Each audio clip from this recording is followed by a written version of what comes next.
Hello and welcome back to the Final Lap podcast. My name is Josh. I'm joined, as always, by Sam.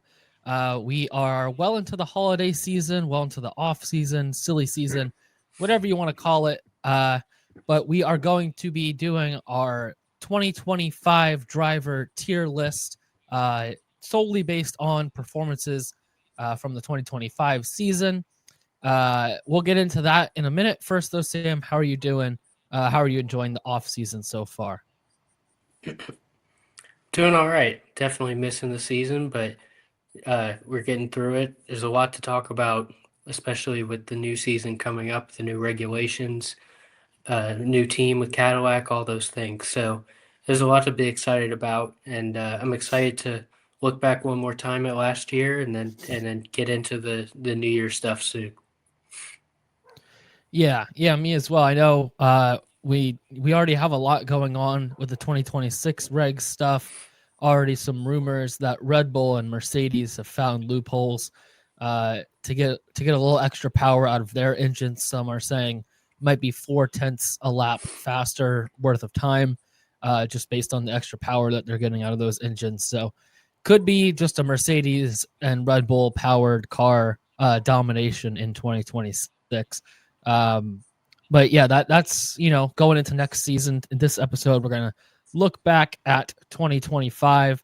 I figure we just go driver by driver, starting based on the way the teams finish. So we'll go, the two drivers from Alpine first, although they had three drivers this season. So we'll go the three from Alpine, and then the two from Stake, and then so on until we get to the two McLaren drivers at the end. And we'll just say where we had them in our tier list. Our tiers are A, B, C, D, and F.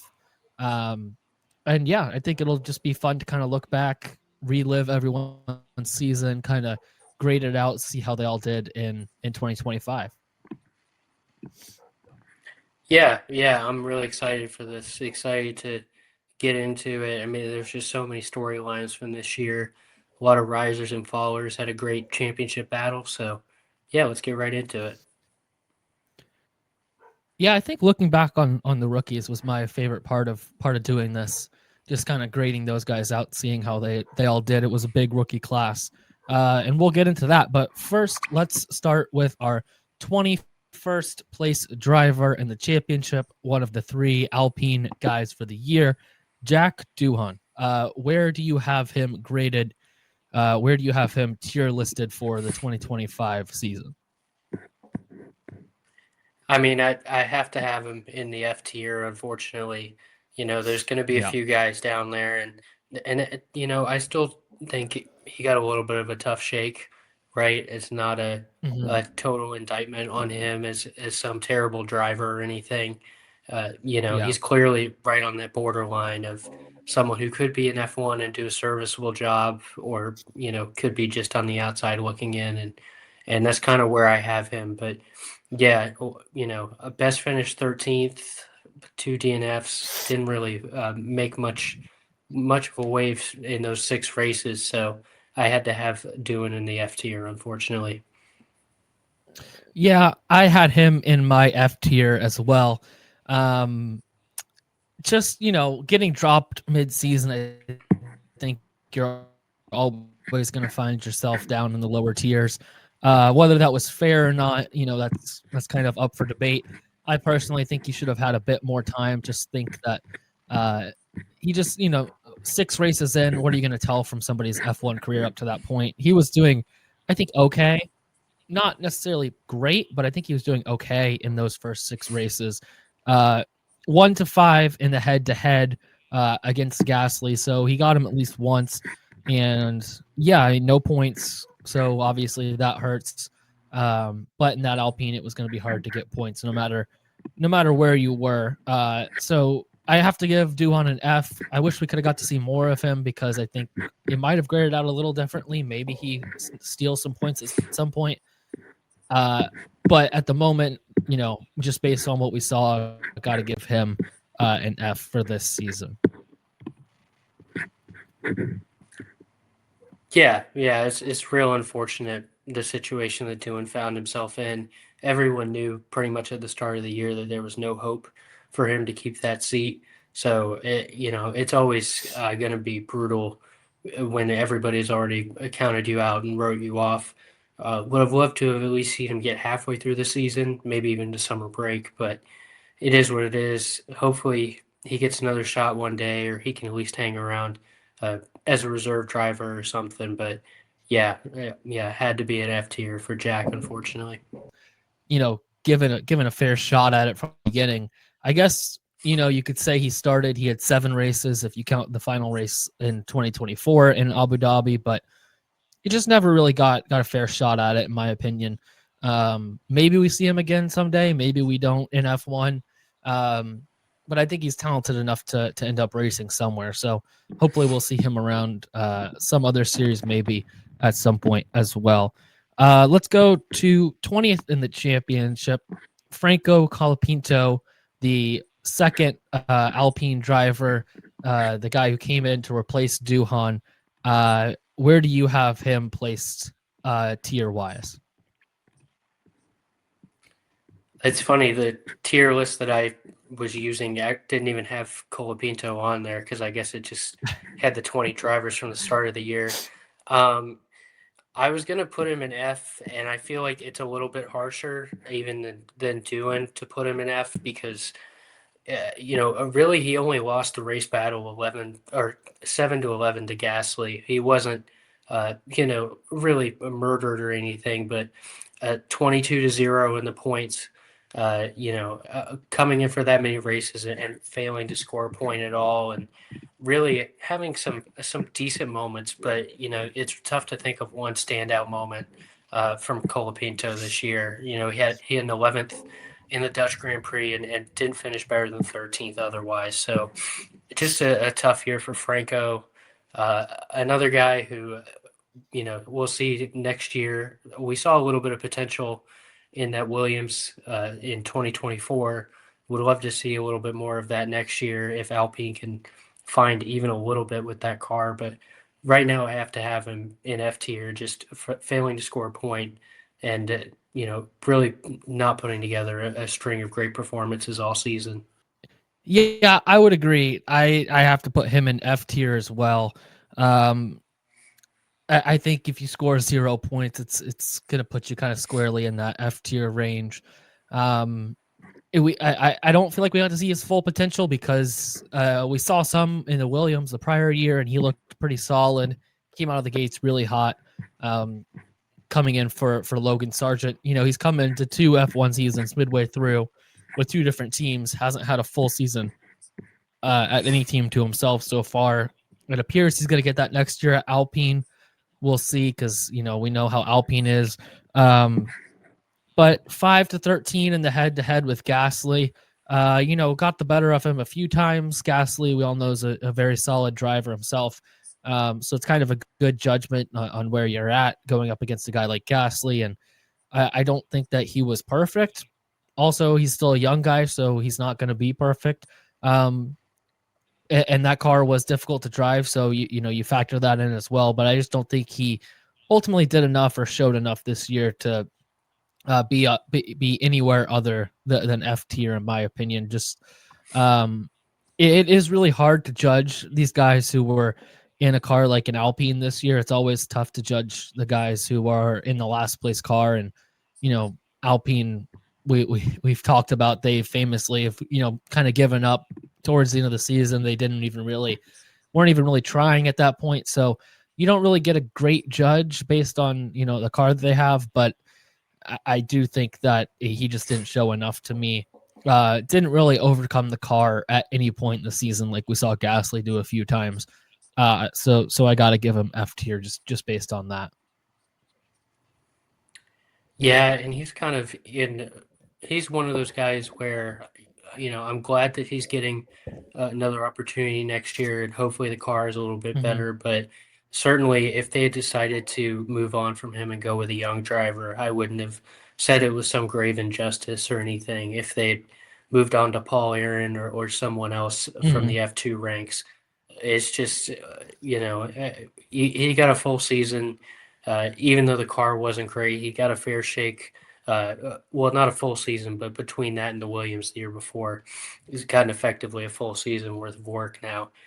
But I am excited to see him back because we did see that little bit of potential in the Williams. And like I said, a lot of the times he was hanging in there with Gasly, especially later in the year when the car was a bit of a dumpster and it was tough to tell kind of where everyone was actually at. He was actually doing a little bit better than, this rating might give him credit for. I just couldn't put him any higher than F, given, even the guys in D, I don't feel like a lot of them did that awful. So, I felt like I kind of had to keep him down an F, even if he had a couple of decent moments throughout the year. Yeah, I agree. I just don't think he did ultimately enough to, put himself any higher than F tier, in my opinion. Let's go to the final Alpine driver of the season. That was Pierre Gasly, 18th in the championship. Um, to me, I'm gonna have Gasly in C tier. He's a guy that I think is one of the better drivers in the series. You see the moments where it all comes together and it clicks, and when that happens, I think he's just as good as pretty much anyone. But the thing is, I didn't really see too much of that this year. Like we said, it is hard to judge based on that Alpine because as a team they had kind of given up, and as they just didn't have a good card to begin with, even at the beginning of the year. Um, so it is really hard to judge how that all played out. That being said, it was just kind of an average year from him. You didn't really see him a lot. Nothing really stood out from him. As a driver alone, if you look at his whole career, I'd probably have him above C tier. But just looking at the season, I think you got to go C tier because 18th in the championship, not great. He is dealing with that tractor. So, you can't expect him to be up there in 10th or 11th. But I would have expected, I think, a little bit more out of Gasly this year. There were weekends where he just disappeared. And there were some weekends where he showed what he had and what we know he has. So 22 points. I think it was a solid season from Gasly. That's why I got to go C tier for him. Yeah, I've also gone C tier. I think it was a little bit of an up and down season, which I think is, par for the course for Gasly, with the exception of maybe like a 2021. Most of his career, I'd say, he has some weekends where he kind of just disappears, but he also has some weekends where you can put him up there with the best. You could put him up there with the guys that we're going to have in our A and B tiers. So, I think he did a very good job with the car that they had. Uh, C tier maybe doesn't scream very good job, but a lot of the other guys I have him next to in C tier, I thought were pretty fantastic this year. So, um, it's just tough. It's tough. After Silverstone didn't have anything better than the 10th, but that felt like that card just got worse and worse throughout the season. It felt like at the beginning of the year, at least they were kind of competitive with a lot of the midfield. And by the end of the year, they were just every weekend was a write off, really, especially after summer break. So it's a very tough year to judge Gasly. He still took care of business overall against his teammates. I believe it was 15-8 between the two, Gasly over the two drivers. So, a very solid season from Gasly. Certainly a guy I've always loved watching, and one of my favorite midfield drivers to watch because he just gets that spark every now and then, and he's just dynamite. But overall, I'd say it was a pretty middle of the pack. Certainly much better than his car, but not quite an A or B tier season. Yeah, I think he was definitely better than his car. I just don't. You didn't see as many moments as I think you'd expect where he was just, whoa, he really outdid the car this weekend. There were times where he really popped up in qualifying, and you saw that, but the car just didn't really have any race pace as well. So I guess there is that. It's always hard to judge when you're dealing with a tractor like this. All you can really do is put him up against the teammates, and he did really well against those guys. So Yeah, I think C tier is pretty much a solid place to put Ghastly for the year in my book. Let's move to Sauber, and we have Gabriel Bortoleto first, 19th in the championship this year, his rookie season. Where do you have Bortoleto ranked in your tier list? So right now I have him in D tier, and D tier is kind of, for me, ended up being sort of guys who I didn't think their season was a disaster. A lot of these guys, I mean, really all of them, I think are very talented. Just had a season where they were clearly behind their teammate and, had their moments maybe, but didn't fully find their footing throughout the year. I still really believe in Bortoleto as a talent. Everything we saw from him in the junior series and coming up as a protege of Max and Fernando. Really, I couldn't pick two better guys. Maybe Lewis as well. To be proteges of, just from a competitive standpoint, not only for skill, but just for drive and willing to do whatever it takes to win. Um, so I really believe in him and believe in his talent. And he did have some nice runs this year. Over summer, finished sixth in Hungary and had a few other points finishes around there. But also had a lot of weekends where he was a little anonymous. 5 DNFs this year. Some of that bad luck and some of it his own fault. But for me, I've gone Bortoleto D tier. Certainly not a guy I'm giving up on. I'm really excited to see him next year if the Audi is a little more competitive and give him another chance against Hulkenberg, who I thought did very well this year. But for me, I've got Bortoleto down in the D tier. Still really like the talent, but didn't blow me away in the rookie season. Yeah, I think that's fair. I have him a little bit higher. I have him in C tier, actually. 19th in the championship, like I said, 19 points on the season, 5 top 10s. I think where he really stood out to me, I know he kind of got routed in a points aspect, but he was 10 to 12 head to head against Hulkenberg, who we all know is extremely talented. Got his first podium this year. Um, it's a very good benchmark. Like you said, him having the mentors of Alonso and Verstappen, uh, obviously great guys to look up to and to learn from. But when you're directly in the garage right across from Hulkenberg, who has just as much experience as pretty much anyone on the grid, and is a very solid driver himself, you always have that to benchmark yourself and judge yourself against as well. And I think he learned a lot from being against him. Uh, I see what you're saying. His season was spotty. He had his ups, he had his downs. I don't think he ever really had a moment though where he looked like kind of out of his depth. It didn't really look like the moment was ever really too big for him. No crazy mistakes. Um, so I think he kept the car clean, got a lot of track time this season, which is ultimately kind of the goal for your rookie season. Just get as much experience as you can. So I think this season was a success from him. Obviously maybe there were points where he could have been better, but for a rookie to kind of hold your own against Hulkenberg in the head-to-head battle, that's why I went C tier. I just thought he was pretty solid, judging him up against the guy right across the garage from him. Yeah, and I think those points are valid. I think it's a funny comparison when you look at it. He was really 50-50 with Hulkenberg between qualifying and race. He was exactly 50-50 exactly um, throughout the year.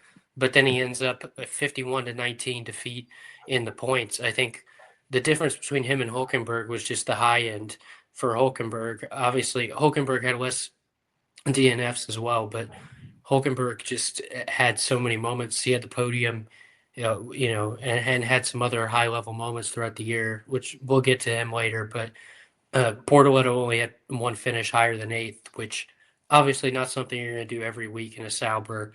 But we just saw an extra level, I think, from Hulkenberg, even though the the split is 50-50 on finishes. We saw an extra level from Hulkenberg that we didn't see from Gabby, but I do think it's in there, and Mhm. I'm excited for next year to see if he can pull it out and see if he can find himself a podium or some more top five finishes. Yeah, I think that's fair. I think that the top end definitely wasn't there like it was for Hulkenberg, but at the same time, if you would have told me that he would have had 19 points at the beginning of the year, I would have said it was a crazy successful season. Granted, we didn't expect the stake to be quite as good as it was, which is a weird thing to say, because it was actually a decent car this season. So that has something to do with it. But yeah, I think it was for a rookie season. I think it was really solid. That's why I went C tier, but I could see D tier as well. If it was next season, I would definitely have a year like this in D tier probably. Uh, Next up, Nico Hulkenberg. I have Hulkenberg in B tier. I thought this was an extremely good year from Hulkenberg. 11th in the championship, 51 points, 9 top 10s, his first Grand Prix podium. He was in the lead in the head-to-head battle, 12-10. Granted, it was over a rookie, but he did beat him, and he beat him pretty well in points, like we talked about when we were talking about Bortoleto. So I think that you look at the season as a whole, it might be his best in F1. He's had more points. He's been at better teams in better situations, but especially to get that first podium, I think is what was a huge thing. It was probably it has to be a top 5 moment of the year, if not number one. That Hulkenberg podium, just because we've been waiting so long for it to happen, and for it to happen in a stake. Uh, and a steak kick Sauber is just it was incredible. So really thought that his season was a special one, and I think that he proved that he's up there with he can compete with anyone if he races like that. I had my tiers kind of laid out as well in my head in terms of I had them ranked in the tier, and he was my number one B tier driver. Just I thought this season was exceptional for him. Um, and hopefully we see more next year in an Audi that I think will be pretty good. I think that program will just get better and better, and I think him being a center part of that is huge for them as well.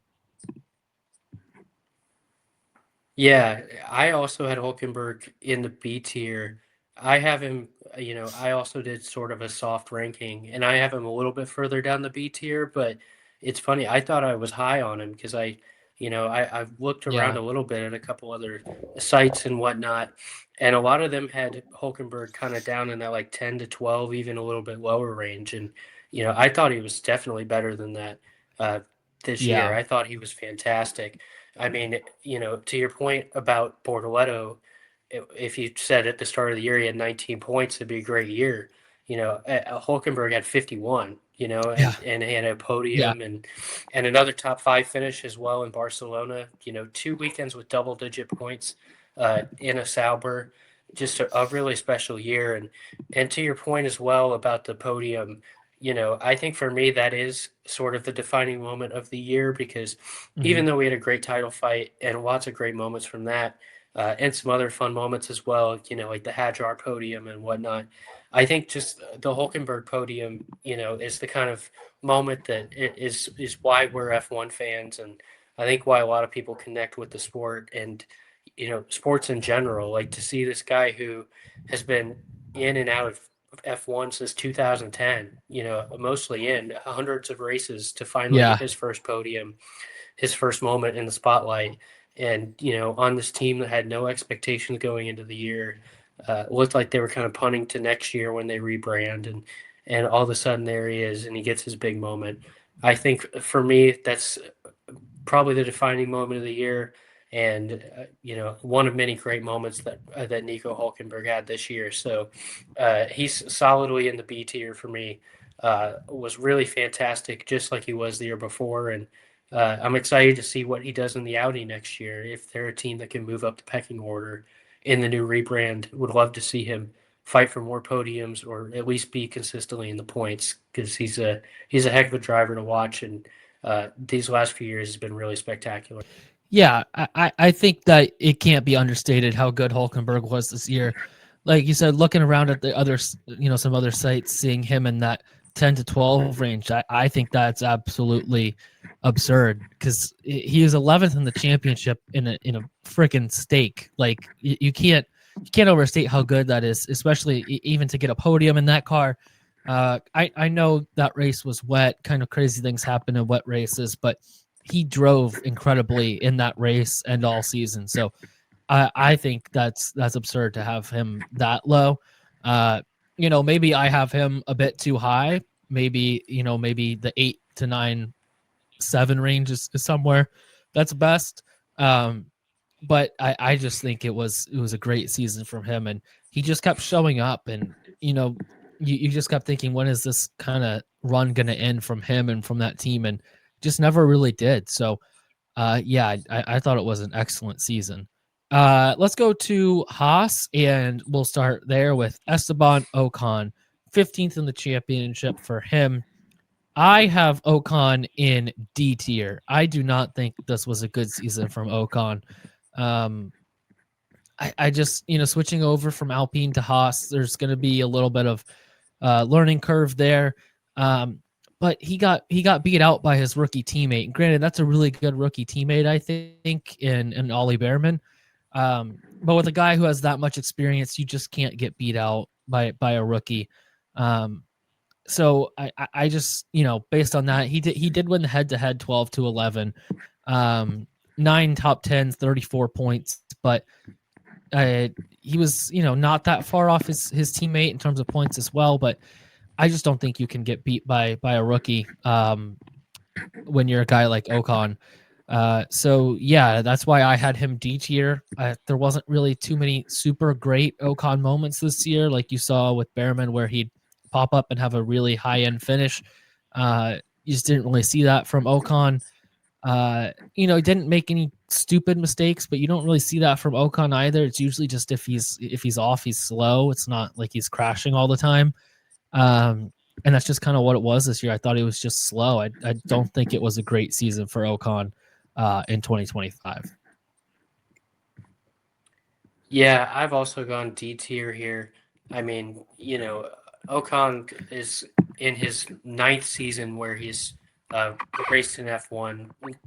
I believe it's 7 or 8 full seasons, and then some mop up duty or whatnot. But Mhm. to lose straight up to a rookie, even if he'd done a race or two before, is just very disappointing. I know it's close. Mhm. They finished 12-12 in the races and only 3 points behind him in the championship. So it's not, I guess it's not a total catastrophe, but he's a guy that really needs a strong season next year, I think, to stick around because there's going to be so much chaos next year in the drivers market. And for a guy to be in year 9, year 10, hanging around and be struggling with a rookie teammate, even Mhm. Behrman's a very good driver, but it's not like he was a once in a lifetime prodigy. Yeah. It's not a up and coming Verstappen or Hamilton that come in and immediately are competitive. Uh, a Behrman, very nice season. We'll get to him in a minute, but for Ocon to lose that battle is certainly disappointing and alarming when it comes to his F1 future, even if it was a neck and neck battle. Yeah, I think it's disappointing as well. I think that's the perfect word to sum up his season, because you would have expected him to kind of lead the way at Haas coming there, and maybe kind of take over that team, have some veteran leadership, and move them forward. And for a team that was so scared for so long to give young guys a chance, they tried with Magna or uh, with Schumacher, and it just didn't really work out. They didn't really give him too much time to develop. Mazepin as well, obviously that didn't work out. So they were pretty set in their ways with like a Magnussen and a Grosjean and all that. And now Behrman comes in and does as well as he does. Ocon kind of struggles. They might look elsewhere in the future, I think. if Ocon doesn't have a good year next year. So I think next year is huge for Ocon and probably his F1 future as a whole. Yeah, and I think this is a team in general that could be due for a big driver shakeup. Like within the next Mhm. 2 years, I'd be pretty shocked if both these guys were still here. Um, Yeah, you know, for I different think reasons. Behrman. Yeah, exactly. Behrman could get a promotion, whether it's Hmm. Ferrari or somebody else, and Ocon right now, he needs to at least beat Behrman next season. I think to have a real case of sticking around. If not, there's a lot of young talent out there that would be primed to take that seat. Uh, so yeah, I'm just sticking in the D tier. Not like an all-time catastrophe, but like you said, disappointing. It's a Mm. good way to put it. Yeah, let's move to Ollie Behrman. We touched on him a little bit already. 13th in the championship. Where do you have him in your tier list? So I've got him in C tier, but I've got him, like a pretty strong C tier. I think a lot of these Hmm. guys originally, had my tier set up a little bit different. So, some of these grades are kind of going to sound a little bit harsh. I thought Ollie was very solid um, Uh-huh. this year, and even though it was a close battle with Ocon, like we just mentioned, it's a guy that's been in the series for 8, 9 years is someone who is a very solid benchmark. When you're coming into F1, if you can beat Ocon, then you've got a good shot at sticking around. And Ollie Hmm. did that, came in and did that in year one after coming in and impressing in that first race with Ferrari the year before. So this is a guy with a bright future, a guy I think, like we just mentioned, is going to stick around for a little while in F1. And, I think this is a very solid season with a couple big highlights. Obviously, Mexico City fighting for that podium. Uh, would have loved to see him get it, but I think he'll get on that podium sooner rather than later. Even in a Haas, I could see something crazy happening and, him being there to pick up the pieces. So, yeah, very, very solid season. I like I said, C tier, but like a very solid a C tier, is similar to way I was complimenting Gasly. I think it's a very nice season for Behrman. Yeah, I'm gonna go C tier as well for Behrman. 41 points, 9 top 10s. Just lost out on the head to head, but he was a rookie, and I think the thing that separates him from the season that Ocon had is he was a rookie, so you kind of give him a little bit more benefit of the doubt. But B, he just had a few more higher end performances, like you mentioned, the Mexico City one where he was in there fighting for that podium. I mean, he had a pretty real shot at it. Things didn't go his way in the end. Um, but it was a heck of a drive, and you saw moments like that as well at other times throughout the season. Um, he had his moments. He had his rookie moments for sure. You remember back to Australia, he couldn't keep it on the track in practice and qualifying. He crashed multiple times. Um, but he turned that around pretty quickly. I think he learned from it.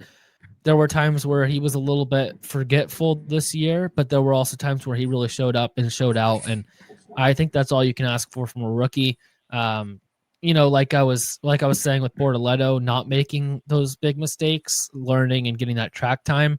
It can also go the other way too for rookies where they make those mistakes early on and they learn from it and they get a lot better. And I think that's kind of what we saw from Behrman this year. So really solid rookie season in my book, and I went C tier for that reason. Yeah, I think something to note with Behrman is that this is a guy who got better as the year went on as a rookie. Hmm. He spent a lot of that first half of the season. He had that string of 11th place finishes, a lot of like just hanging around in that 10th, 11th, 12th, a lot of those kinds of races. And then he comes back from the summer break with sixth in the Netherlands, and then he picks up points in Singapore, Austin, the big finish in Mexico, Brazil, Vegas. Like he had a really, really solid run to Hmm. end the year. Yeah, he has the penalty in Qatar, but otherwise, I think he's one of the hottest drivers to end the season, and certainly, it makes you feel more excited about him going into the future. That we've really started to see his promise and what he can do now that he's settled in a little more. Yeah, I think he's going to be a really solid driver for a long time in F1. I don't know if he'll ever reach that, world champion level. Maybe, maybe not. But at the very least, he can bag a lot of points for a really good team, and help out in the constructors battle, I think, at some point in his career. Um, let's move on to the Aston Martin guys, and we'll start with Lance Stroll, everyone's favorite driver, 16th in the championship this season. Where do you have good old Lance ranked in your tier list? It's funny. This was a little bit of it was both a tough one and an easy one for me. It was tough in Hmm. that I felt like maybe it was overly harsh, but generally I have a rule where if you get beat 24-0 in qualifying, that you kind of can't escape the F tier. So I've stuck him down in F. One of only four guys I've got down there. We already had the Hmm. two Alpines I mentioned. Just the race pace wasn't that bad. I mean, he for 24-0 in qualifying, it was 16-8 in the race. Now, there were a few times that was due to a bad Alonso luck. We'll get to in a minute, but it wasn't all terrible for Lance. He had a couple decent moments, and he looked like early in the season he could compete with Fernando. He was ahead of Fernando for a little while. Comes in sixth in Australia, has a really nice performance there in the rain as per usual. But Hmm. just to get beat that badly by a teammate in quali, and then not do too much better in the race.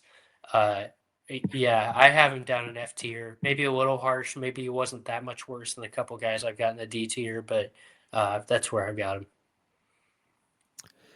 Yeah, similar to you, this was actually one of the tougher decisions for me where to place Lance.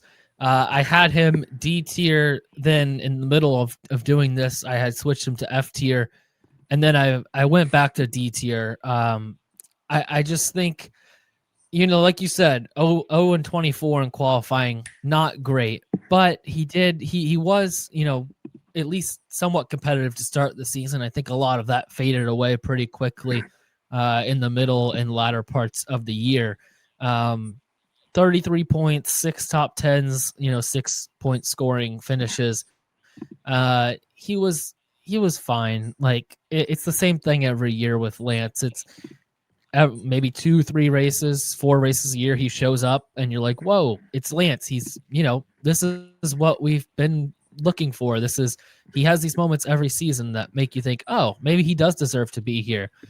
And then he'll lay down like three 17th place finishes in a row, followed up with a 19th, and you're like, okay, maybe he doesn't deserve to be here. And then you look at 0-24 in qualifying, and you think maybe he really doesn't deserve to be here.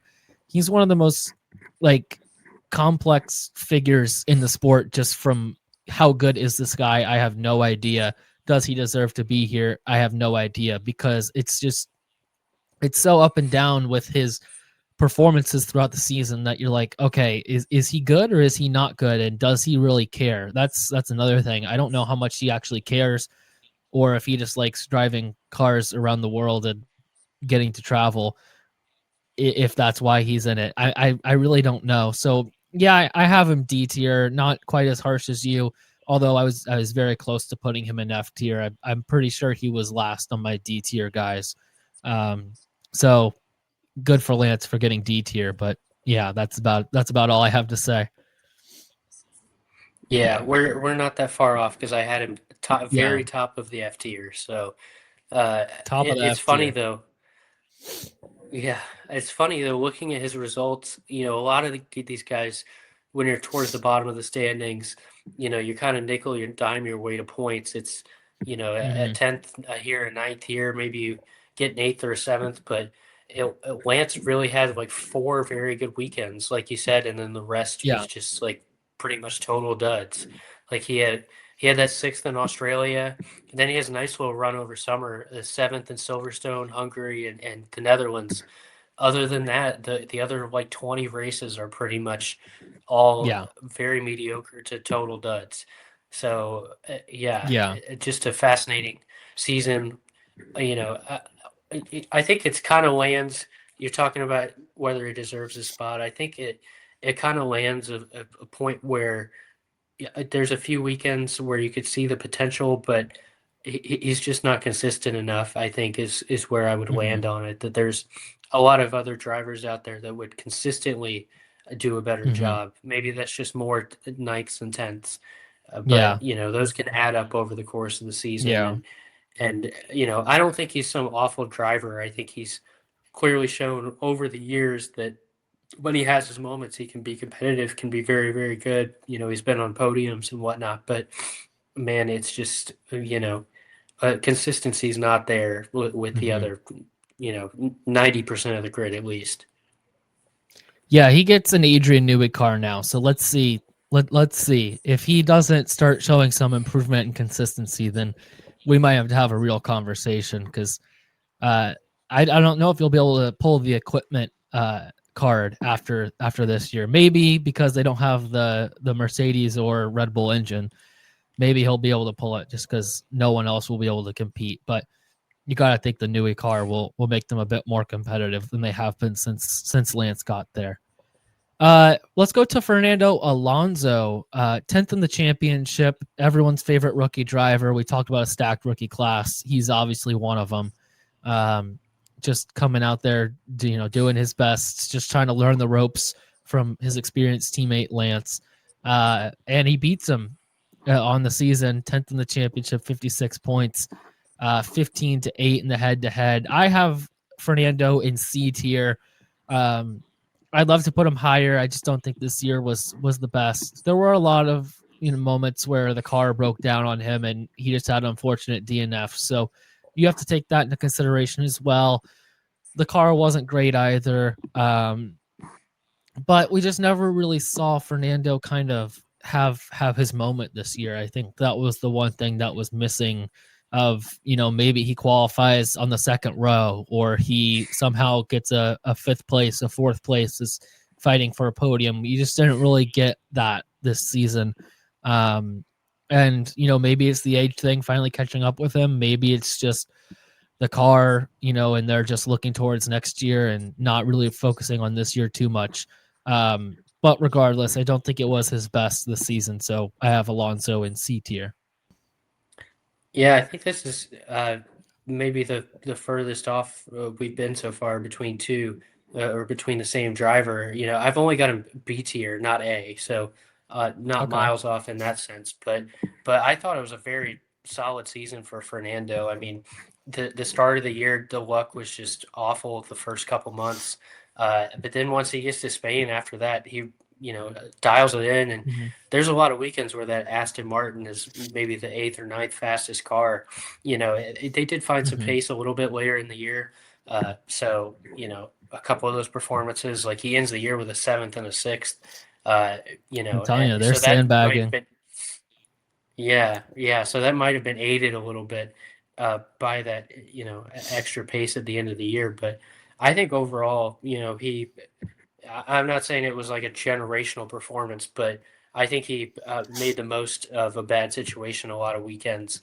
I still think he's got it. I still think he's, even if he's not 2004, 5, whatever, even Mm-hmm. 2012 Alonso anymore, I still think he's can be very competitive. And I'm hoping that Newey car does pull through and we could see him back, on the podiums and whatnot. Hopefully on the top step even. I mean, it's funny. I was looking the other day. I forgot. Like, obviously, I remembered it on some level. It wasn't that long ago, but how competitive Aston Martin was, in 2023.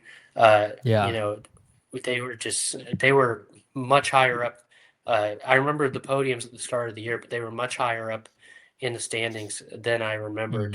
Mm-hmm. Uh, so yeah, I'm hoping we could see a little bit more of that this coming season and get to see some more from Fernando. You're right. It wasn't a season full of moments where you go, "Oh man, Fernando," but I think he was very solid given the opportunities that he had. Yeah, I agree. I still think given the right car, the wins and podiums are in play for Alonso. I still think he has that left in his career. I don't think he's done it all. I just don't think this year was quite as good as we've seen in years past. And a lot of that could be the car as well. Hard to judge with these midfield kind of back marker sometimes teams, just exactly how good these guys are doing. Um, Especially when he's up against a guy like Stroll, who we just said sometimes you have no idea how good Stroll is. It's hard to judge, but 24-0 in qualifying as well. Um, can't be overlooked. So maybe I have him a bit too low in C tier.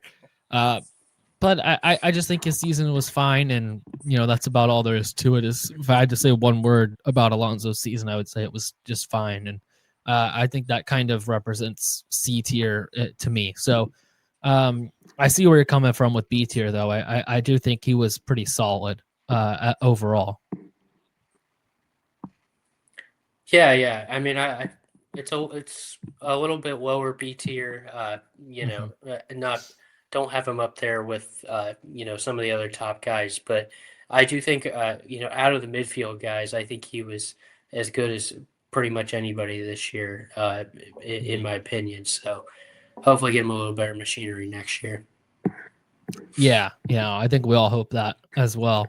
Let's move to Racing Bulls, and we'll go to Liam Lawson, 14th in the championship for him. Didn't start the year on Racing Bulls, started at Red Bull, finished the year at Racing Bulls, though, pretty much spent the whole season there. Um, where do you have him on your tier list? Yeah, because I think he was another one that was hard to judge as well because of that rough start to the season and how things went. So it was tricky for me. But where do you have him ranked? I have him down in the D tier, but I have him higher D tier, not as low as Hmm. some other guys like a Ocon that we talked about earlier. Um, I think he's a guy that I have a lot of belief in that he could at least hang around in F1 for a while.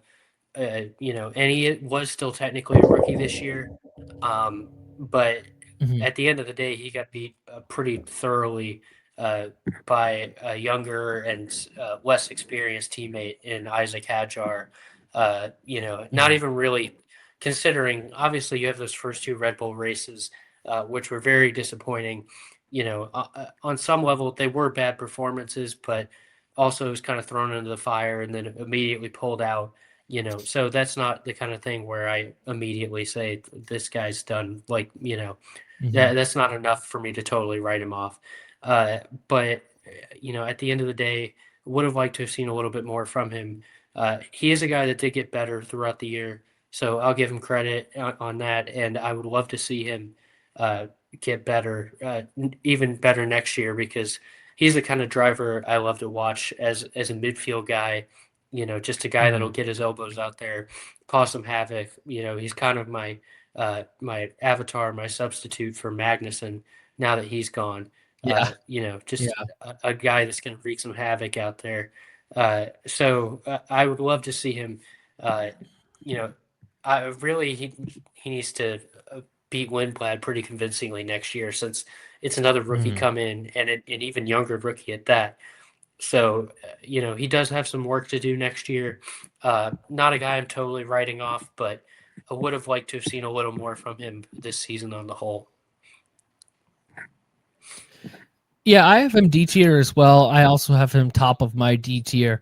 38 points, seven top tens, 7-14 in the head to head against Hadjar. Not great considering that's going up against a rookie. He doesn't have the type of experience that Ocon had going up against a rookie, though. He's still a pretty young driver.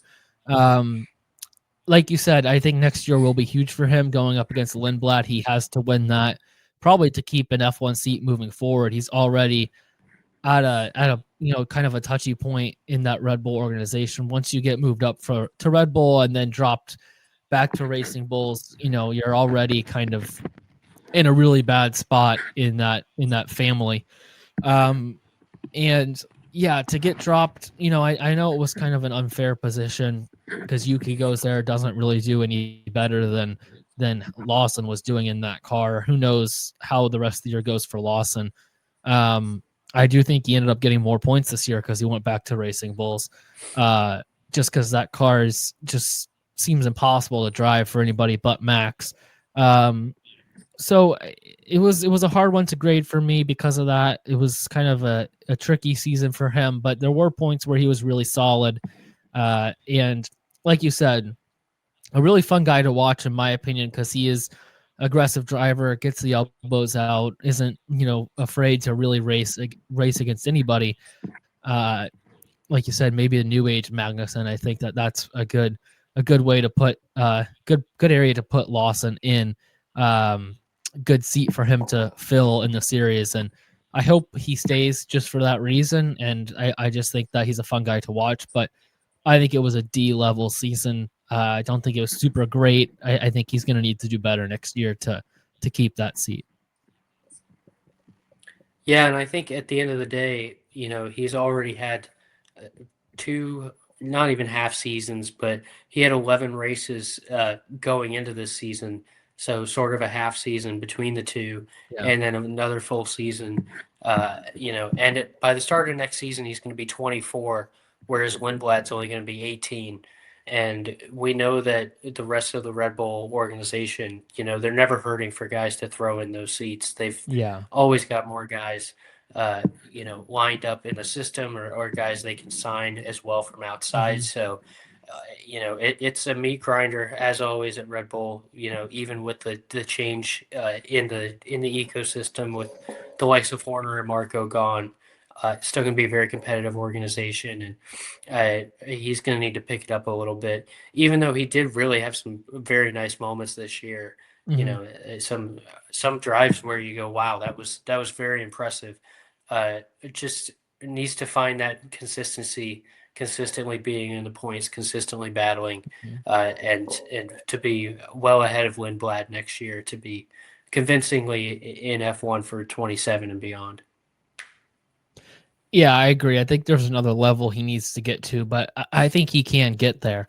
Um, Next, we'll go to the other Racing Bulls driver, Isaac Hadjar, now a Red Bull driver for 2026. 12th in the championship in his rookie season. Uh, I have him as my highest graded rookie of the year. I have him B tier, and I have him pretty strongly in B tier. 50 points, one podium in his rookie season, 10 top tens, beat his teammate 14-7 in the head to head. That teammate being Lawson.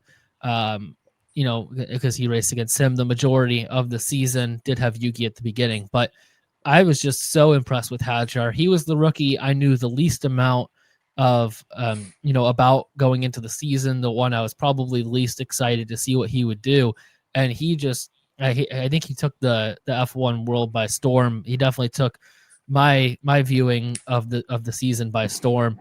Uh, to start the way he did in Australia, not even making it through the formation lap, crashing out, just in tears there, and to turn it around the way he did and immediately turn it around too. It did not take him long to find his way into the points and kind of consistently be there. I think he kind of got lost a little bit towards the mid slash last third of the season, maybe around that area, late summer, early fall, but he regained it at the end, I think, as well. And um, he was just so impressive in so many aspects this year. Overcame a lot, especially at the beginning, like I said, with what happened in Australia, and I think he was very deserving in getting that Red Bull seat. Now, whether that's best for his career or not is still up for debate, because we've seen kind of what's happened to pretty much every Red Bull second driver since Ricardo. It just hasn't gone well. So who knows exactly how that will go, but I think he deserves it. I think he deserves to be racing up against Verstappen as his teammate, and maybe things will be different for Hadjar than it has been for the other drivers in that seat. I think if anyone has the chance, I think Hadjar has proven it just as well as any of the guys who have gotten that chance, whether it be Yuki um, or Lawson last season. So a really good season by Hadjar. I was very, very impressed. Yeah, it's funny. I've kind of, you talked earlier about Stroll changing your mind throughout the conversation. I had that just here with Hajar, I had him as my highest C tier, but I've moved him to B. I've got him. He's still my lowest B tier driver, but I think just to come in as a rookie, I think if he was had a couple years experience, probably be a C tier season. With some Mhm. ups and downs, but for a true rookie to come in, and really take care of business against Lawson, who had more experience as an older driver, even if he was still technically a rookie. Uh, you know, have some fantastic moments, have the podium, have a lot of weekends where the qualifying especially was just so impressive from Mhm. Isaac Yeah. Hadjar. So many Q3 appearances throughout the year, felt like a fixture, almost in a way that we'd expect drivers from the top teams to make it to Q3.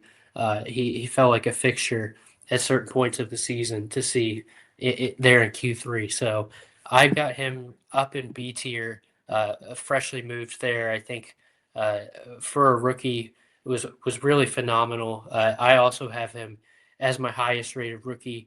Not by miles because there was a couple other guys who I thought had very solid rookie seasons, but I think he is the rookie of the year in my opinion. I agree with you on that. Yeah, I think he's gonna win Rookie of the Year from a lot of people, and um, I just think he was very impressive this season. Like I said, I wasn't really expecting much of anything, to be honest. I was looking at a lot of other guys. Antonelli and Behrman were probably the two that I was highest on heading into the season, but he really, really showed what he had this season. And um, he was last on my B tier among my B tier guys, but I never really thought about putting him in C tier. I just think he was that solid, and I think he deserved to be up there in B tier with the rest of those guys. Um, all right, let's move to the top half of the grid now, and start with Williams and Carlos Sainz. Carlos, to me, very difficult one to grade this year. Um, Kind of a tale of two halves to his season, but ninth in the championship, where Sainz ended up in his first year at Williams. Where do you have him tiered out at his first year at the new team? Yeah, you're absolutely right. This is the guy that was had maybe the most fascinating season of anyone this year. I have him in my C tier, but I think there were certainly moments where he was B and even A tier. And then they just that first half of the season was really so bad. I don't think I could put him higher than C tier. I mean, just a real struggle in a lot of weekends where Albon looked sensational. Carlos looked middling at best, a lot of times worse than that.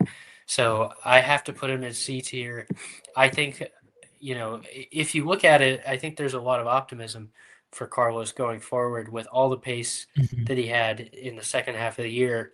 If those Mercedes engines are as good as promised, I think there's room for Carlos and the team to improve even more next year, see more consistent points, more podiums. So I think if there's a lot of room for optimism and a lot of excitement for Carlos, that may go higher than a C tier rating uh, would suggest. But the first half of the year, Albon was just so far ahead of him for so long that, Mhm. I give him a lot of credit for nearly closing that gap. He only ended up down 9 points at the end. Um, but yeah, just the most up and down year I think of any driver, and that balances him out to about middle of the pack for me. Yeah, I'm a little higher on Signs than you are. I went B tier for him. I know, like you said, the beginning of the year was really not good. But this is kind of a pattern we've seen with Signs where when he gets to a new team, the first little bit it does take him a while to get going, but when he gets going pretty strong, and kind of just makes every team that he's at better by the time that he ends up leaving. Um, his career as a whole has been, kind of one that I think has really been understudied, under talked about, just with how many different teams he's been to. You see like the NBA, the jersey rainbow, the guys complete the jersey rainbow in their career. Signs is like one of those guys to me in F1. He's going to be at the end of his career almost every team, I think, at this point, at this rate. But he's been really good everywhere he's gone, and it started slow, but he got a lot better. And I think the reason that I give him the B tier, um, despite that slow start, is 2 podiums on the season. I think is huge. Um, for Williams, where you're not really used to getting a podium. Signs even said at the beginning of the season, I don't know when I'm gonna get a podium again. Probably not expecting it to be this season though, and he winds up with 2. So I think it was very good, especially at the end. There were times when I would probably rate him even up in the 8th tier in that second half. Um, the first half, though, I think would be down in probably D. So somewhere around that low B, high C range, I think is where I nets out. I just happen to go for the low B just because of the 2 podiums, but I could totally see high C as well, just because of that slow start to the season. But I think Sainz is a really good driver, and I think that he's just going to keep making Williams better and better, and hopefully they get to a point where the podiums and even maybe wins start to become not a crazy thing that we have to talk about. Yeah, you're right about Carlos. I think that's something that gets talked about a little bit, but not enough about his ability to improve the team that he's on. I saw a graphic, I don't have it in front of me, but just about how every single team he's been on, has improved Mhm. or, has at least stayed good after he left, Yeah. that he puts teams on a better trajectory. Hmm. And a lot has been made of his strategy, especially when he was at Ferrari, the having better strategy than the strategist on the pit Yeah. wall. Yeah. So I think he's a guy that is certainly underrated in a lot of ways. And I think, like I said, a lot of reason to have optimism with him right now. So yeah, I think B tier is fair, even though I had him a little bit lower. It's not. It's probably, if we were doing this in a rankings format, it's probably only Mhm. 2-3 spots lower. Not Mhm. drastically below you in that regard. Yeah, he's just a guy who just kind of raises the floor everywhere he goes. I trying to think of like a comparison in some other sport where he just goes to teams and just you're gonna be better when he's on your team. I don't know if maybe that makes you end up winning a championship one day, and I don't know if he's even, going to be the best driver on whatever team he's at. But the team as a whole will just get better if you have Carlos Sainz, and I think he's proven that throughout his whole career. So he's he really impresses me a lot, and I was a little worried the first half of the season, but it did get a lot better, and that's why I think he deserves B tier in my opinion. Let's move to his teammate Alex Albon, um, 8th in the championship, 1 spot better than Carlos. No podiums though for him compared to Carlos's 2. I had Albon in B tier, same as Carlos, although a little bit ahead. He did win the head-to-head battle, 14-9, 11 top tens this season, so he was a little bit more consistent in scoring those points. The second half, the second or the final, I guess, fourth of the season, I don't think was his best stuff, but he was really consistent as a whole. Um, and he's another guy that I just love this Williams duo. I think they're both really good drivers. Um, I think they are like as a whole. I don't think they're going to make the best driver pairing on the grid, but they are uh they're never going to be one of the worst, that's for sure. Like they're always going to put you in really solid situations. I think I see both of these guys very similar in that aspect, and I think this year they were both really good. I just think Albon was more consistent, had the better start. So I have him B tier as well, but a little ahead of Carlos if you're looking at them kind of comparing the two Williams guys. I think Albon was a little bit better as a whole this year. Yeah, it's funny. I would say I also have Albon in B tier. I have him, or C tier. Sorry, I have him in C tier. But I'm in the same boat as you in that he's effectively right next to Carlos. Um, Hmm. I have them pretty much neck and neck. I think obviously you look at Carlos had the higher highs with the podiums. But Albon also had 4 fifth-place finishes. That's 10 points, Yeah. double-digit points for a weekend in a Williams is always a successful weekend. Really, it's funny. We talk about Carlos's season having a lot of ups and downs, and think of Albon's as more consistent, and it was for a lot of it. But he also had a string of 3 Yeah. DNFs in June. All 3 races in June were DNFs, and then really the last third of the season was pretty woeful from a results standpoint. Uh, but the first 2 thirds. June excluded Mhm. were very very good, like consistent, uh, you know, consistent solid points finishes, not even just scraping by in 10th. All those 5th place finishes, some sevenths, some eighths, sixth hanging in there. So yeah, just not quite the highs of science, but still some very solid highs sprinkled in throughout the season, the first 2 thirds of the season. The last third of the season is cause for worry, I think, going forward. I think not to jump ahead to our next year predictions, but I would expect I'll probably have Carlos ahead of Alex for next year, just I given agree. the Yep. string of form to end the season was worrying. But overall, I think it's a very solid uh, Albon season. Not a Hall of Fame season by any means, but overall very good, especially for the first 2 thirds.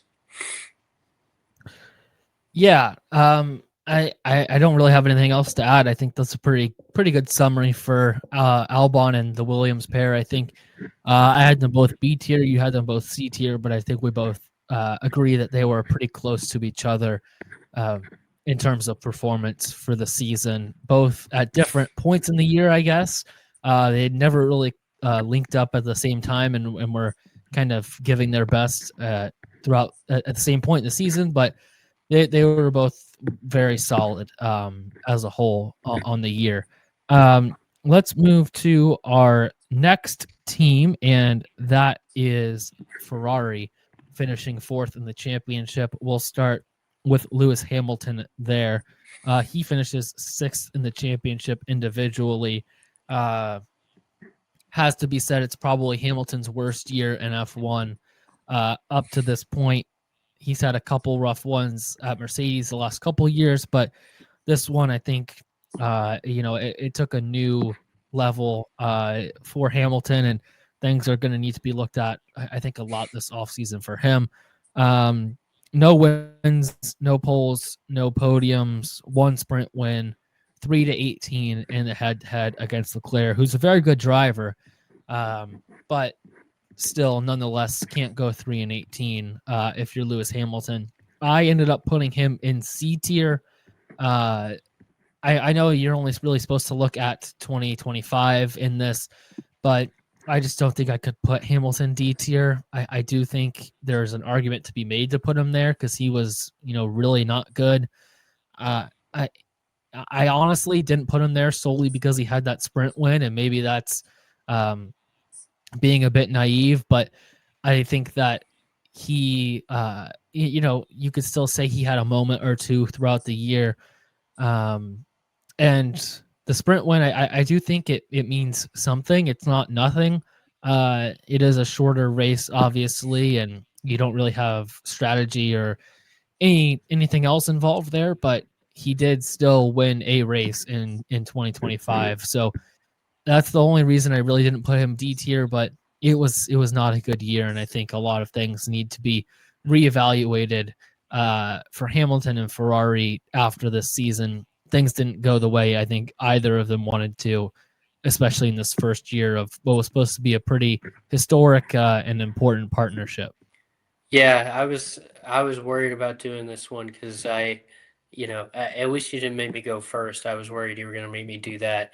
Uh, I have to stick to my guns where I had him. I had him in the D tier.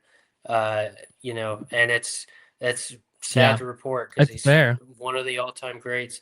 He's one of the all-time greats. Like you mentioned the head-to-head, and Charles is a very good driver. We'll get to him in a second. He's a great driver who I thought had a very good season. But when you're Lewis Hamilton, if he was neck and neck with Charles, that's okay. He doesn't have to dominate Hmm. Charles at this stage of his career. Yeah. But to lose 18-3 in the races and then 19-5 qualifying, I mean, just a kind of a disaster season. And he had some moments like the summer really wasn't that bad. He had a lot of finishes just off the podium, kind of hanging in there in a not great car. So, Hmm. if the season had stopped, if the season had stopped around summer break, I would say C tier, and I would say I would put it more on the car, and whatnot. But really, from August on, he was really in the wilderness, with the exception of Coda. But that was also just the best weekend for Ferrari's pace in general. Other than that, was just really, really out in the woods, uh, really struggling to find any hope, to finish off the season. And I'm really hoping that this gets better next year because I was so excited for this pairing at the start of the year and what they could do with the right car. And I would still love to see it next year. I know there's already a lot of pessimism around Ferrari's car for next year, but I'm just hoping that Ferrari can find something and Lewis can find that gear one last time in his career to be competitive again. I'm not going to come on here and say that he's washed or anything. He's obviously an all-time great, and I still think he has it in him. Hmm. Just very, very disappointing season this year for Lewis, and he'd be the first to admit that he already has many times. Yeah. It's one of those that you just don't really have a lot to say because you're kind of confused how it happened. Um, the 3-18 in head to head is not good. Like you said, he doesn't need to even beat him in head to head at this point in his career because Leclerc is a very good driver. Um, but it needs to be closer than 3-18. That's just not that's not acceptable at this point. And um, when especially when Hamilton looks as bad as he does at the end of the year and Sainz is looking as good as he does, it's making that decision look like a real mistake from Ferrari to make that switch. And maybe it's not. Maybe it does turn around next year and it looks like a great decision. But this year, it certainly didn't look like it was to benefit for them. Maybe I'm not saying Ferrari's winning the constructors if Carlos is there and Lewis isn't, but maybe they finish third instead of fourth or something. Um, it wasn't very good, and I probably should have put him in D tier. I didn't just because I don't think I can put Lewis in D tier. Maybe if he has another year like this next year, I can get the guts to do it. Um, I did have him pretty much as low as I could go in C tier though. The only one I had him above is Pierre Gasly, and we've been over the Alpine thing. I don't really know what to make of anything in that situation. So, yeah, Hamilton, it was not a good year for him. And things really need to change for next season with new regs. Hopefully, they do. Let's go to the next Ferrari driver, Charles Leclerc. I'm really interested to see where you have him ranked. Um, Going up against Lewis, really beat him pretty good in the head to head. Didn't really look like much of a competition the whole year. So interested to see where you have Leclerc in your tier rankings. Yeah, I've got Charles in my B tier. I've got him sort of a higher B tier. Um, Hmm. I think it was a very, very solid season for Leclerc. You know, again, not like an all-time season, but certainly one that I think might get overlooked later in his career, especially if he does go on to have championship level success. Nobody's gonna be talking about his 2025 season, but he's still very had a very, very solid year. To rack up some podiums in a very underwhelming Ferrari. And even fight up there at the top of the grid. I think it really wasn't that bad. It is kind of at about as under the radar as the Leclerc season is ever going to get. He's not Hmm. really a guy that's ever going to, you're ever going to look over and go, what happened to Charles? But to come in and have 7 podiums in a year where we all talked about how bad Ferrari was all year, I think it was a very solid season for Charles. So I've got him in like the mid to high B tier. Yeah, this is gonna be my first A tier. I think he was pretty exceptional when he had the car to do it. One pole, seven podiums. The car obviously wasn't quite there throughout the whole season. We talked about that with Hamilton, and we talked about how his year wasn't the best, but still, for Charles to beat him 18-3 in head to head, I think really speaks a lot to how good he was. He never really looked that far off the pace. Um, I think it was Hungary where he looked like he even had a chance to win that race, and the car just really let him down on the wrong tires at the end. Uh, Went from great pace to no pace. Not really anything Leclerc could do there. Uh, and when looking at my guys in the A tier, pretty much anyone in the A tier, I think, given the right car, could have won the championship this year with how they drove, and I think Leclerc had that in him this year if the car was there. So fifth in the championship, no wins, not what you want to see. Probably expected Leclerc to get at least one win this year. Um, but seven podiums compared to his teammates' zero podiums, and that teammate being Lewis Hamilton, I think is pretty good sign for Leclerc in his season. Yeah, it's kind of it's tough to grade against Lewis because he's on the one hand he's a seven-time world champ and one of the all-time greats, one of the on your Mount Rushmore of Yeah. F1. And then on the other hand, he's 40 years Mm-hmm. old coming into a new team. Uh, you know, so it is tough to grade that teammate matchup, obviously, other than saying that Charles was the better driver. Yeah. I think A is totally valid for Charles, even though I had him in B. I was only probably two or three spots off again if we did this in the standings format. So no problem with that at all. I thought he was very solid this year. Uh, just I've only got a few guys in my A, so I kept it pretty tight. I've got him, Mhm. yeah, mid to high B. Yeah, I think that's fair. I might have been a little bit too lenient on my A tier. Not that many guys in it, but probably should have made it a bit more selective up there. Let's move to Red Bull and Yuki Tsunoda. Interested to see where you have him as well. Um, to me, it was a pretty easy F tier. 17th in the championship. Obviously, no wins, no poles, no podiums. 1-21 head to head against Max Verstappen. Uh, One of the hardest seats to judge in F1 because it seems like when you get to that second Red Bull seat, you just lose any ability you had to drive previously. Um, and we kind of saw that with Lawson. We saw that with Perez at the end of his Red Bull stint. Just just a tricky one to judge, but I don't think Yuki really made it, that much better. It's not like he was kind of punching above his weight and putting in some like 11th, 12th, 13th place finishes like we saw with Perez at the end of his, where he wasn't great, but he wasn't finishing, below 15th every week. And kind of felt like that's where it was with Yuki most weeks. Maybe I'm being a little harsh there, but it just didn't seem great.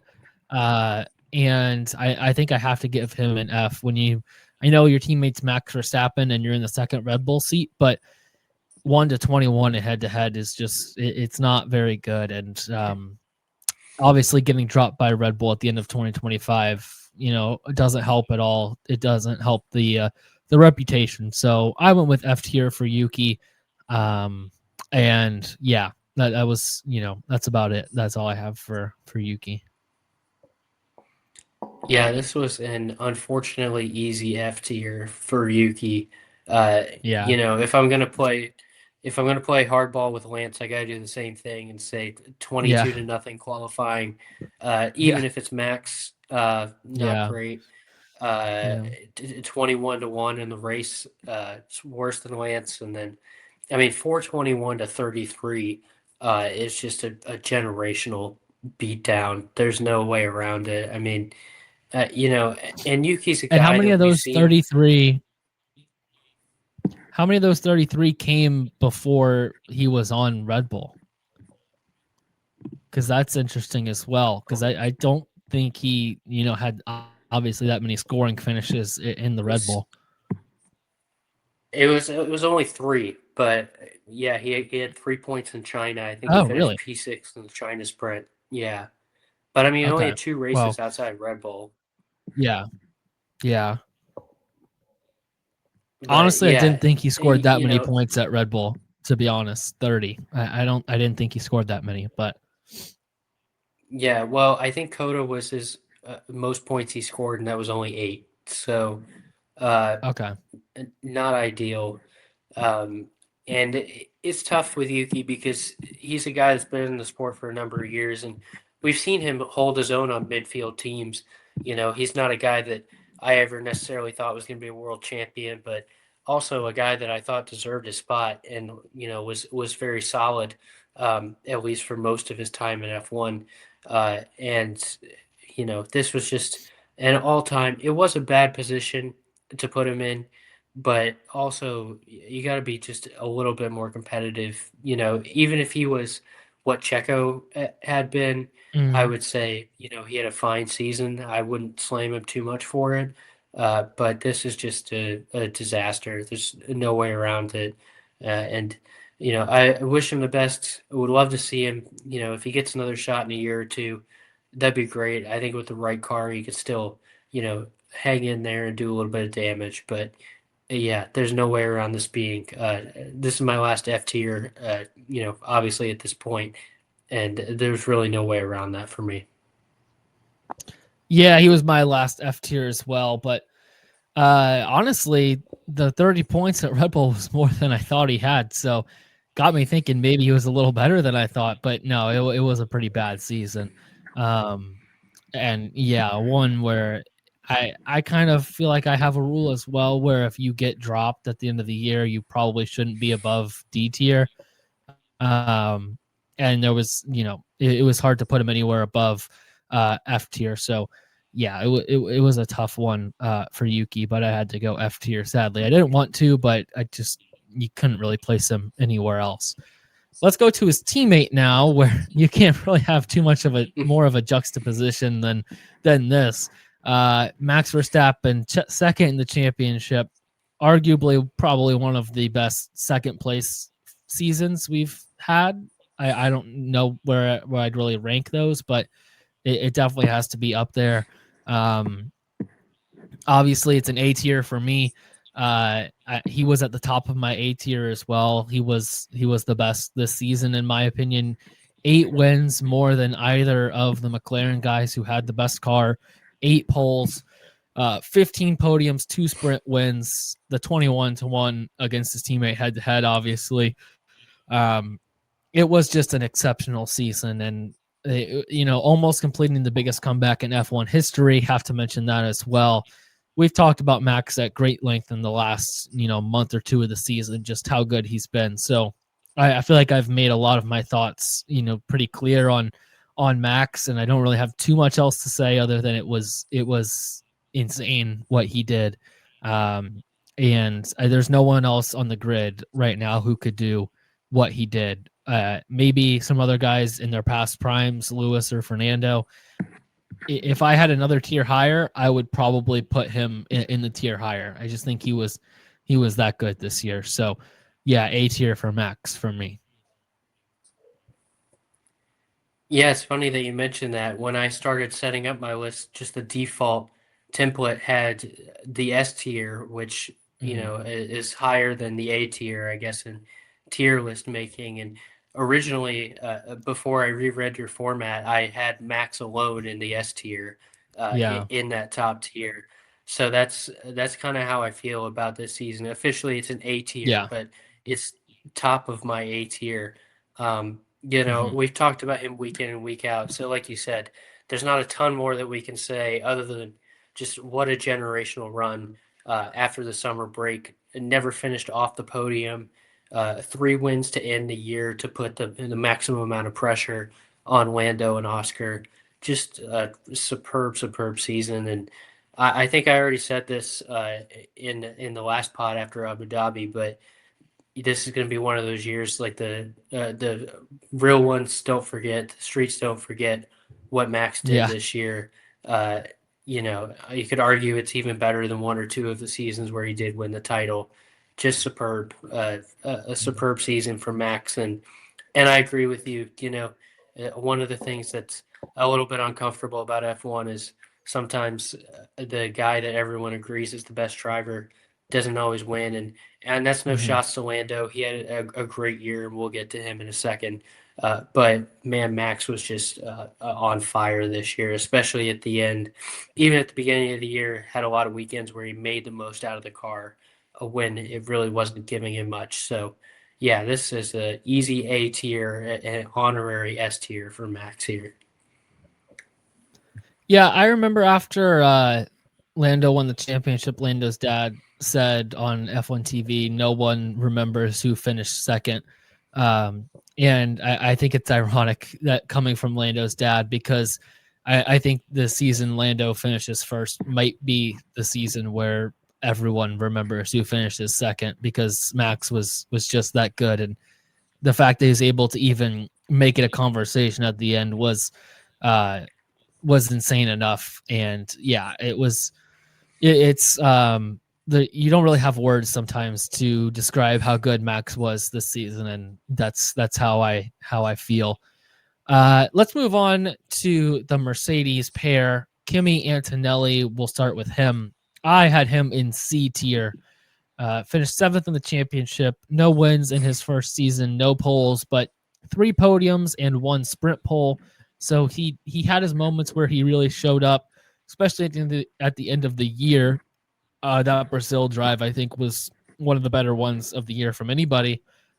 Did lose 3-21 in the head to head, which not great, but he is going up against George Russell, who I think is one of the best drivers, and it was Kimi's rookie season.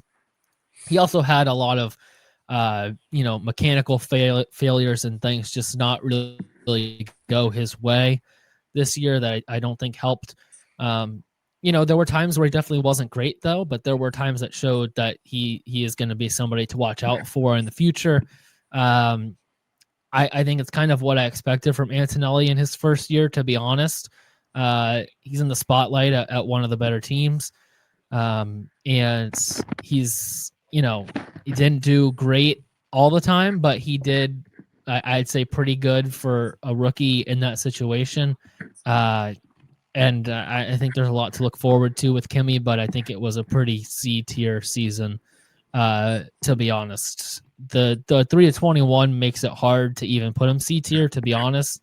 Um, but I think the highs and the times when he was at his peak were good enough to definitely put him in C tier and possibly above that. Yeah, for me, I also have him in C tier. I've got him a lower C tier, so not an amazing season, but I do have to give him a lot of credit because Kimmy came in and looked very good. Yeah, Hmm. the first six races he had five finishes in the top six. Like he looked like he Hmm. belonged at a top team. Was very competitive. Yeah. Rounded that off with the sprint pole in Miami, and then he had a run of four DNFs in six races over the summer. And he kind of looked out in the wilderness a lot of points in the summer. But from Monza on, really these last few months, I've really found his groove back. Found a couple more podiums. Brazil was great. Was the second best driver all weekend. That weekend, and then Vegas. He comes in with the podium. Yeah, it's outstanding circumstances with the McLarens, but still, even if that was a P4, P5, would have been a very really solid finish. So I've got him in the C tier. Uh, you know, if he was a few years in, wouldn't it be a great season? Losing that thoroughly to a teammate, both in points and head to head. But I still think we saw a lot of potential from Kimmy this year. Is a guy that I'm looking forward to seeing next year. If the Mercedes is as good as advertised, I would love to see him up there, wins, podiums, the whole 9 yards. Mhm. I think he's capable of it, even if he's not on George's level yet, which he's not. I think the potential is there for him to be one of the fastest guys on the grid, in short order here. Yeah, I think he showed at the end of the year that if Mercedes have the fastest car, he is definitely capable of winning races and beating out Russell at times for the top spot. I don't think he's as good as Russell yet. I think it might take a little bit of time, but he's also 18 and he was in high school at one point this season. So he's he's young and he's got a lot to learn and a lot of room to grow. But I think that's part of what makes Kimmy very intriguing going forward is that you see the raw talent and you see the moments, but he's young and he's going to take time to extract all that and get to where he's at his peak at his full potential. So excited to see the future for Antonelli, and I think it was a pretty solid start as a rookie for him. Let's move to George Russell, fourth in the championship for him. A pretty solid season in my book. Where do you have him in your tiers? I've got Russell in the A tier. Uh, I think this was a really, really solid season for George to Mhm. come in with 9 podiums, a couple wins. I think that outside of Max, I think he's got an argument to be up there with anyone this season. Obviously he's got a young teammate, an inexperienced teammate, but still Mhm. thoroughly dominated him after hanging neck and neck with Hamilton for a couple of years before, hanging right there next to each other. So for me personally, I think this is just a really superb season from George. Very solidly in the A tier for me. And I'm excited to see if that Mercedes gets a little better next year, what he's going to be capable of. Would love to see a title fight with him and Max or Charles, Lando, whoever it is. Would love to see him in a true title fight because I think he deserves it with the way he's been driving. Really, these last few years, but this year especially was superb. Yeah, I have Russell A tier as well. I think he grew a ton as a driver this year, and I think this was the first year where I would say if he had the right car this season, he would have been a champion or would have contended for a championship uh, and had a real shot at it. 2 wins, 2 poles, 9 podiums. Um, it just seemed like there were times in the past where you put him in a pressure situation and he might fold, he might make a mistake. This year he seemed to be in complete control in those moments. Um, he wasn't perfect, but he seemed to handle the situation a lot better, and I think that was a big step in George's development because since the William days, we've seen we've seen the talent, we've seen the raw ability, but I think this season taking over that team, stepping out of Lewis's shadow, and being the guy who is going to lead Mercedes into the future, going up against a guy in Kimi who is supposed to be the next big thing, the Wonder Kid and all that, and he beat him pretty thoroughly head to head, and he kind of cemented his mark as the guy at Mercedes going forward. So A tier for George. I thought it was a great season. And I think he is in that tier. To me, we'll get to the other two, the McLaren guys in a minute. But to me, if we had that S tier, I would have Max S tier, and then I would have George and Leclerc and the two McLaren guys on that next tier down in terms of driver ability because I think Russell is right there among those guys and maybe even better than the other three. Yeah, I agree. And, not to spoil our last team here, McLaren, but I've kind of a similar idea when it comes to my rankings, uh, Mm-hmm. similarly ranked, I think. So, yeah. Yeah. Yeah, well let's move to those McLaren guys then. First up we'll go Oscar Piastri, finishes third in the championship. Uh a tough one to talk about for him because the championship seemed on for him for quite a while. And just his third season seemed like he was going to be the guy to get it done for McLaren, but things just kind of unfolded down the stretch. Don't know if it was pressure, don't know if it was just the tracks not being great for him, but it really kind of got out of hand quickly when things started to fall downhill for Piastri. I still have to go A tier for him though, just because he tied for the second most wins, 7 wins, 6 poles, 16 podiums, and he led the championship longer than anyone on the grid this year. Things didn't go his way in the end. I personally believe that it was just a guy in his first chance at a championship and kind of struggling with some of those moments on tracks that aren't his best.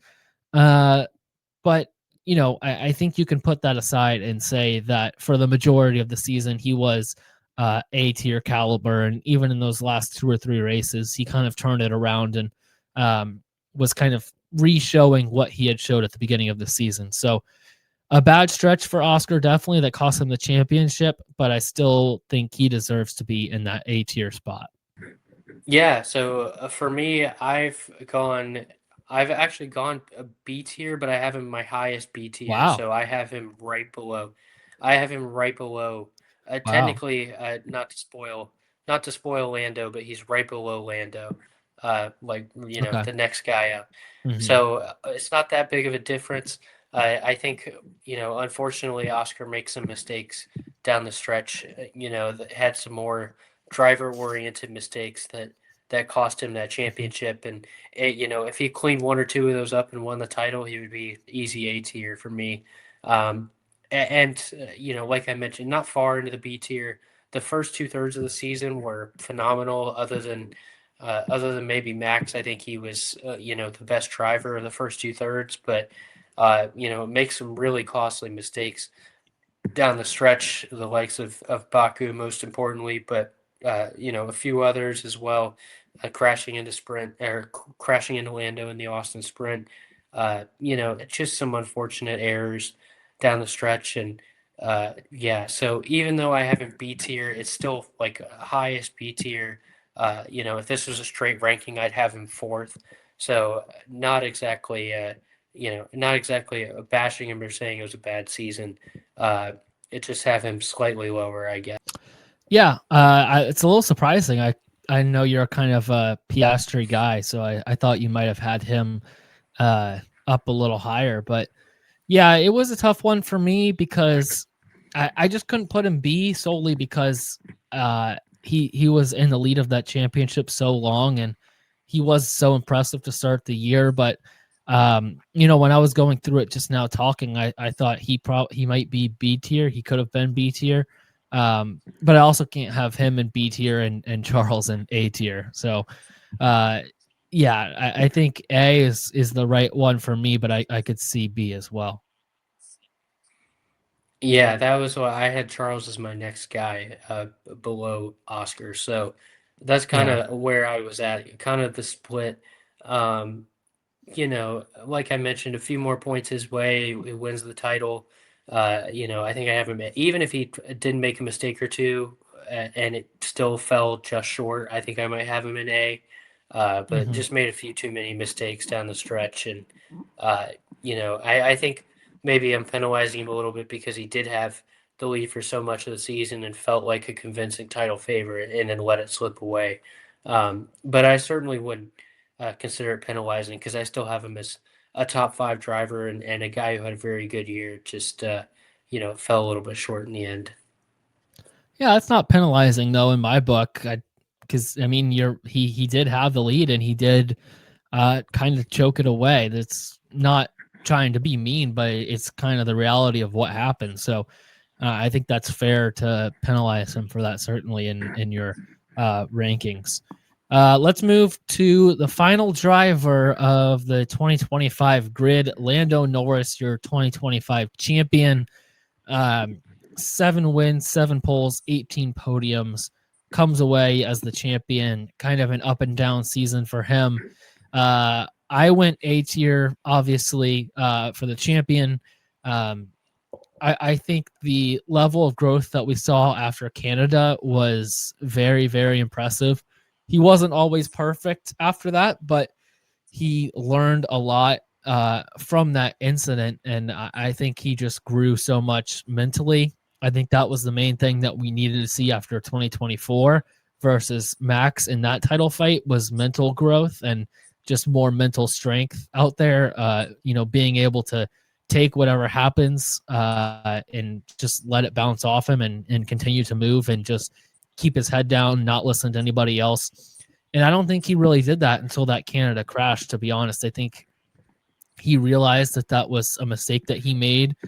He needed to take the blame, and he was willing to do that, and really move on from there. And then I think the next stepping stone this season for him was the DNF in the Netherlands, where it wasn't his fault. The engine just failed on him, and really set him back in the championship. It could have really gone south from there, and he could have, let that be too much of a task to overcome. But he didn't. He just kept his head down and did his best every weekend. And yeah, I think it was a very impressive season from Lando in that aspect. I still, you know, a lot of people have a lot of opinions on Lando. I think he is a very talented driver. I think you have to say that no matter what. I think the talent is there. Does he make mistakes sometimes? Yes. Um, is he as good as Max? No. I'm pretty, okay saying that. But he, he won the championship. He is the champion, and you can't take that away from him. So an incredible year from Lando, in my opinion, just for that aspect. Um, and yeah, I think it was his best year yet, and I think in some ways the best is probably yet to come from Lando. Whether he's champion again or not, I'm not sure. The reg changes are going to change a lot, um, but I think his best driving is still ahead of him. Yeah, so for me, I've gone A tier for Lando again, one spot ahead of Oscar if these were rankings. But Mhm. I've got him up in the A tier. I mean, at the end of the day, he's world champion, and that's an A tier season in my book. Even if we Yeah, just talked about with Max, you know, I still think Lando had a certainly an up and down season. Had his moments, where come on here and say he was disappointing and that he could have done more. But at the end of the day, he was consistently good for a lot of the season, if not always great. And then he found that extra gear at the end of the year. Mexico and Brazil back-to-back wins, and then did enough down the line to hold on to that title. Yeah, I have a hard time putting him any lower than A tier as a champion. Maybe not an all-time championship season, but he did enough to get the job done. He beat a very capable teammate in Oscar, and uh, did well in a lot of other races against a lot of the other top drivers. So I've got him in the A tier, not as my number one driver of the year, but still the world champion. Still had a very good year, and yeah, I think showed a lot of poise towards the end of the year, and I'm excited to see where that takes him in 26 and beyond. yeah, I agree. I think that's very well said, and that's all our drivers for 2025. Um, it was a great year, and to be honest, I didn't really think anyone was that bad this season. I think it was my B and C tiers are pretty full of guys, and I think that's for a good reason, because I think a lot of people were solid, to above average. The D and F tiers were a little thin, and I think that's a good thing. I think it shows the strength of the grid um, at the moment. Do you want to? You had yours ranked as well, kind of from I guess 1 to 20, 21 within your tiers, right? You kind of had them ranked Mm, best to worst in tier. yeah. So I'm gonna run through mine then in that way as well. Just saying the names, and then if you want to do that as well. In F tier in 21, I had Jack Doohan, 20th Franco Colapinto, 19th Yuki Tsunoda. Then D tier, I had 18th Lance Stroll, 17th Esteban Ocon, and 16th Liam Lawson. In C tier, I had Pierre Gasly 16th, Lewis Hamilton 15th, Fernando Alonso 14th, Kimi Antonelli 13th, Gabriel Bortoleto 12th, and Ollie Behrman in 10th. B tier, I had Hadjar 9th, Carlos Sainz 8th, Alex Albon 7th, Nico Hulkenberg in 6th. And in A tier, I had Leclerc 5th, George Russell 4th, Oscar Piastri 3rd, Lando Norris 2nd, and Max Verstappen 1st. Yeah, so for me, from the bottom up, I had Jack Doohan 21st, Franco Colapinto 20th, Yuki Tsunoda 19th, Lance Stroll 18th, and that rounds out my F tier. My D tier, Esteban Ocon 17th, Gabriel Bortoleto 16th, Liam Lawson 15th, and Lewis Hamilton 14th is my D tier. My C tier, I had Kimi Antonelli 13th, Pierre Gasly 12th, Ollie Behrman 11th, Carlos Sainz 10th, and Alex Albon 9th.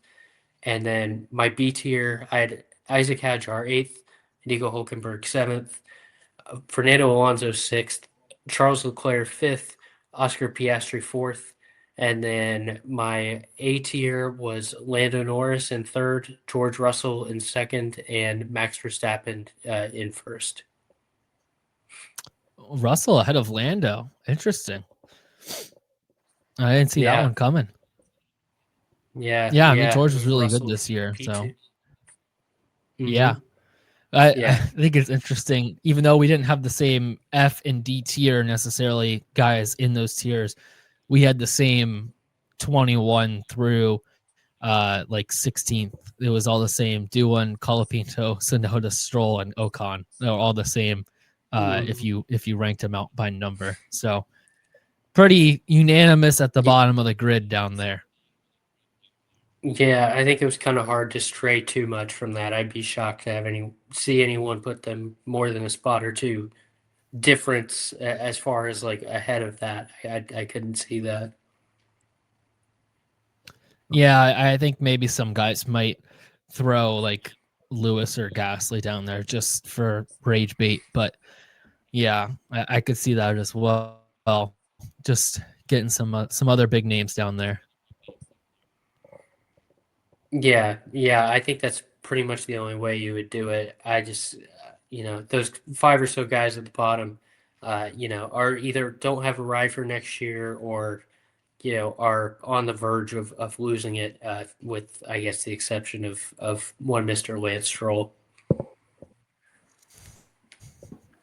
Lance will lose his seat when he wants to lose his seat. Yeah. Once he picks up a new hobby or something, then we'll see when that happens. It could be next year or it could be in 10 years. Uh, I don't know. Maybe he'll try out that new car, and if he doesn't get close to a title with that, I feel like that might be the beginning of the end for Lance. But we'll see. We'll see how that plays out. Yeah, there might be a coup at Aston Martin if Fernando's like podium every week and Lance is like 19th. Might have to Yeah, overthrow Lawrence. I was going to say they might nerf Fernando's car, even if it means they're like Yeah. P5 in the constructors or something. Yeah. Yeah, I don't know if I could see Newey doing that, but it would definitely be good for drama, good for content, that's for sure. Yeah, I don't see Newey being involved in that. That would be some Yeah. shady Lawrence backroom dealings. Yeah. Yeah. Yeah, paying the other guys to paying them a little extra on your pocket to mess up the designs. I love it. All right. Well, that's everything for our 2025 driver tier list. Thank you guys for listening. It was good to just take a look at everything from 2025 once again. And just before the end of the year, as we go into the new year, look forward to the new season, new regs, Cadillac joining. Just a lot to look forward to, and we'll be in there to cover all that, and then just a couple months till the season starts from there. So we're already kind of deep into this off season. Doesn't feel like it, but we're pretty deep into it now. Yeah, we've got a lot to talk about coming up. We've gone pretty long on this one, so no more news and notes, but got Yeah. a lot to talk about Yeah. uh, these next month and a half, couple months leading up to the season. Lots to be excited about, and yeah, I'm ready for 2026. I think there's going to be a lot of fun and a lot of chaos. Yeah, yeah, me too. Well, that's it for this episode. Thank you guys for listening. We'll be back with some more stuff, some preseason stuff, and maybe some more fun off-season stuff as well as we look forward to 2026. But thank you guys for listening, and we'll see you next time. Yep, yeah, Merry belated Christmas, everyone, and we'll see you Yep. soon. Yeah.